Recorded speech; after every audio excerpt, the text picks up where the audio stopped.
Today I'm using Adobe Substance.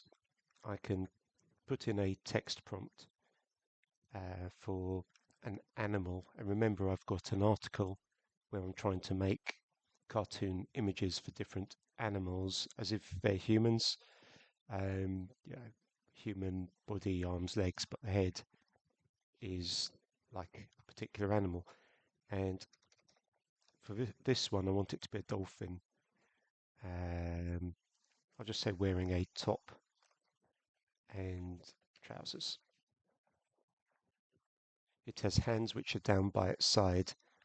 Very often this generator doesn't put the output with arms by the sides but kind of sticking out. But apart from that, it's what I want because it's really about the head. I want to be able to rotate the 3D creature so that instead of just having a front shot of it, I have a side shot of it. And when I have a side shot, I can use my limited artistic skills to adapt my own front-facing image of a dolphin to fit onto the sideways view, if that makes sense. And then once I have an image of the front and an image of the side, I think there's other software I can use that will generate either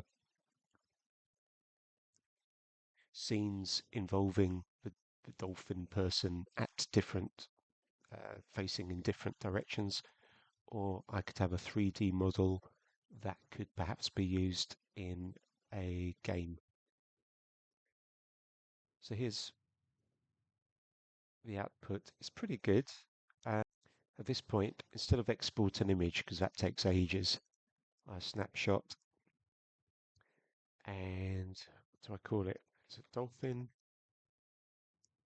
side, as in side profile, even though it's slightly off a side profile. Then I saved that. And when that saves, you don't get that weird background. I'll open it up. What you get is the checker that means transparency. So in other words, if I copy it to clipboard and then on a new document I draw some sort of place, I can make a new layer and paste him in, so that checker completely disappears. It's all very nice. So that's the whole point of that transparency. The dolphin and the vole were ideas I played with when I was trying to come up with 52 types of animal for my article about using animal humanoid images to represent a letter of the alphabet and a digit, or a digit and a letter of the alphabet. I'm going to screenshot this one. Okay, so that's all coming along nicely. And because I know that it's a green color, I'll color pick the green color and try to apply it to these fists. And this is just a test. I'm going to close these files down now and try out for the first time Rodin. Okay, I've got a certain number of credits. I don't know where that will get me, but we've got text input and we've got this plus button to do with uploading a single image. I think you can see where I'm going now. I can choose my humanoid aardvark example.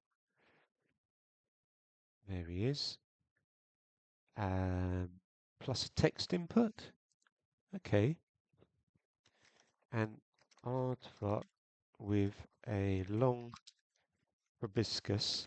And this is really important because how else is the AI going to know that there's a long nose going on? I'll say long nose. Is wearing a shirt and tie and belt and trousers. That's pretty good, I think. I'm going to make a note of that.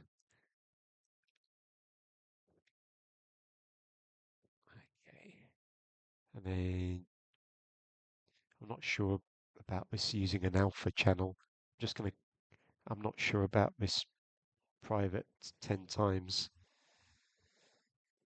I'm just going to, yeah, just click private. I like my stuff to be private while I'm playing around.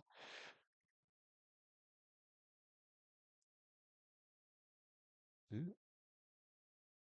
So where's my text prompt gone? Ah, okay, it's still there. All right, generate.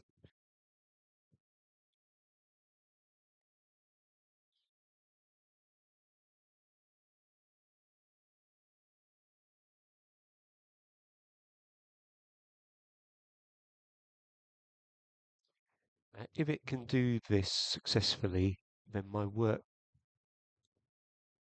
with um, the Adobe Substance is not necessary.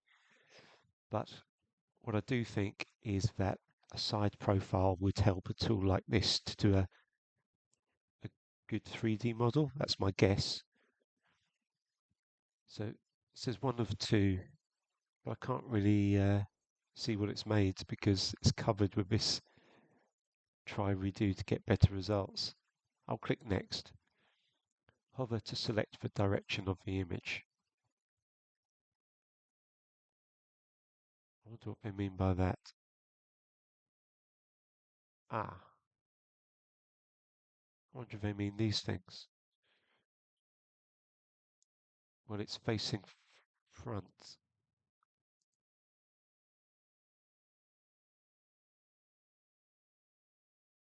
Ah, direction.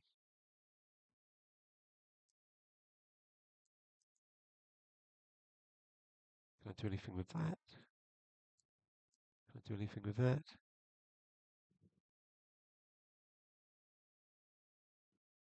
I'll just say done because I don't seem to have any control over anything.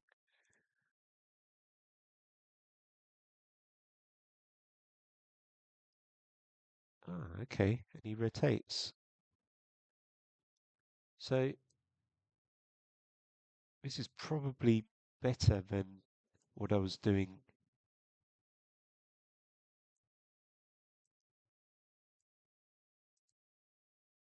Actually, that's better. I can see its features better with that mode.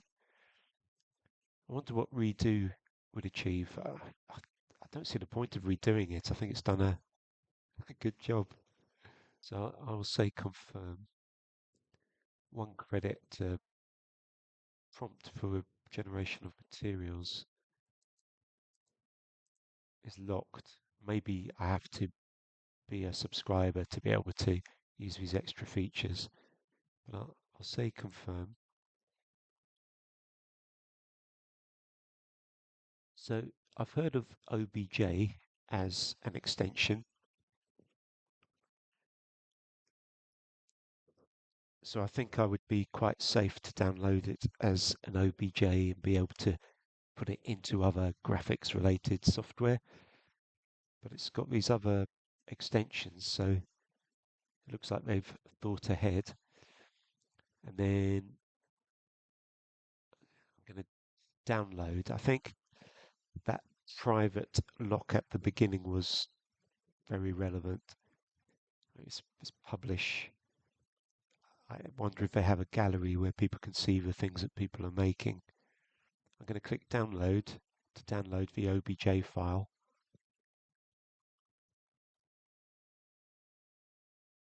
Oh, it's a zip.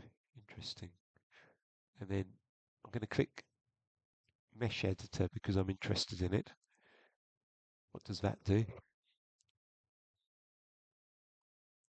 And again, it's right clicking and dragging my mouse that's doing the rotation here. This could be perfect for what I want to do. So now you might be thinking what I'm thinking, which is back in the Adobe product, if I go back to the home where I can drag and drop a file from my computer.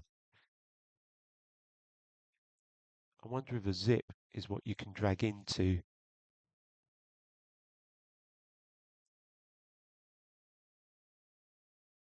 or a folder. I can drag in a folder. Therefore, I open up this and I extract that to new folder, aardvark, obj test,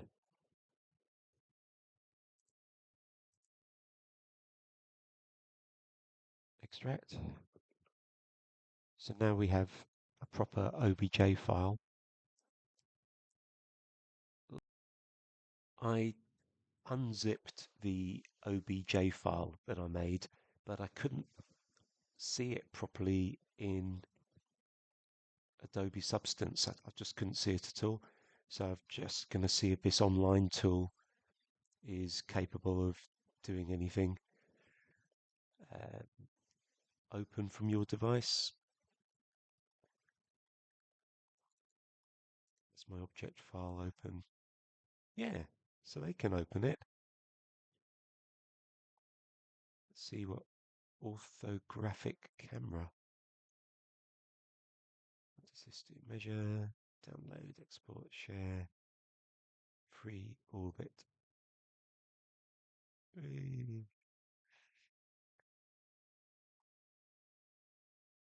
Yeah, so it does exist. It was a success. I just need to learn how to use my mouse properly.